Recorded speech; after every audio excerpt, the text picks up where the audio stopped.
The most powerful way to disarm and ultimately defeat a narcissist in an argument is deceptively simple. You say, sorry.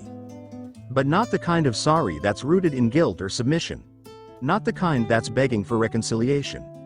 No, this apology comes from a place of calm, centeredness, and quiet power. It's a sorry that doesn't bend, doesn't flinch, and doesn't carry the emotional charge they're looking for. It's unsettling to them, not because of what it says, but because of what it doesn't say.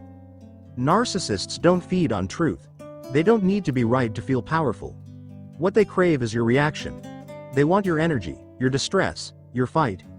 They draw their sense of importance from your emotional chaos. The louder you yell, the more you try to prove your point, the more deeply you plead to be understood or validated, the more you fuel them. Every time you get pulled into the drama, they remain the star of the show. They stay the center of your emotional universe. But something radical happens when you choose not to engage in that way.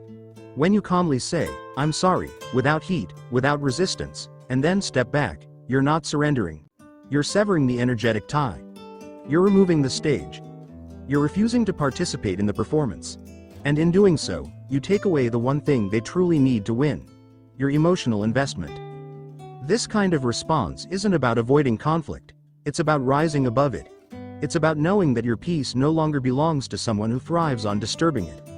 When you master this, you don't just confuse them. You starve them. You stop giving them what they need to keep the cycle going. And make no mistake, this isn't weakness. It's not passivity. It's not giving in. It's the highest form of self-control and strength. Because anyone can yell back. Anyone can argue. But very few can remain still, composed, and untouchable in the face of chaos. That's what truly defeats a narcissist. Not a perfect argument, not outsmarting them with logic or facts. They don't care about truth. They care about control. And when they realize they can no longer control your emotional state, that they no longer have access to your reactions, something inside them breaks. They'll never admit it, but it rattles them. Because in that moment, they feel what they fear most: irrelevance. And there is no greater wound to a narcissist than realizing they no longer matter to the person they once believed they had power over.